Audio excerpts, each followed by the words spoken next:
abdi ngawawancara ibu sakedah. Langsung wayanya di kawitan wawancarana. Naon motivasi ibu ngadamel ieu warung. Pergi ka kada ieu warung. Motivasina kahiji ngembangkeun bakat nih kurang butuh. Mun. Nya atuh pagoyo we atuh pago biasa nyakolakeun urang kali atuh ge teh ari kitu amal calan mah menambahnya penghasilan gitu mun bantu meringankan beban suami. Kumaha wae ngadamel kumaha wae rencana itu ngadamel gitu.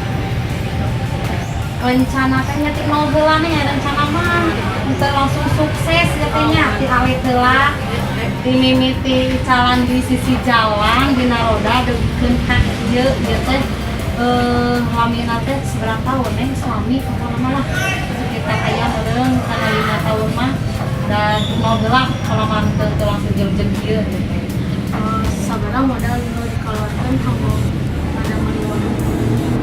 ai warung ieu mah dadeng teu ieu da ieu mah ai punya selama gratis ya sanes pokoknya lira kecuali upami modal kanggo dicalanana di payung mah da nu alit cenah sajuta ge di payung mah cenah kali teh mah moal moal ka payung mah soalna itu suami di dieu gitu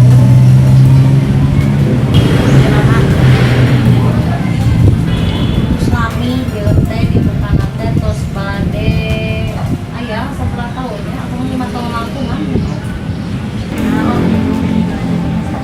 ai di pasar mah tiasa marira benten sareng di supermarket ai di pasar mah tiasa di Tawis ai di supermarket mah teu tiasa Jantan Ya. ibu mah belanja ieu sadayana teh di pasar. pasar sareng di grosiran Di grosiran. di grosiran soalnya kan ai mau disalin di keben benten sareng tahu mau penos Hatur nuhunnya informasinya ibu. Semoga lancar. ya si rezeki nanya si Amin, bangarinya amin, di calanana si maremanya Amin.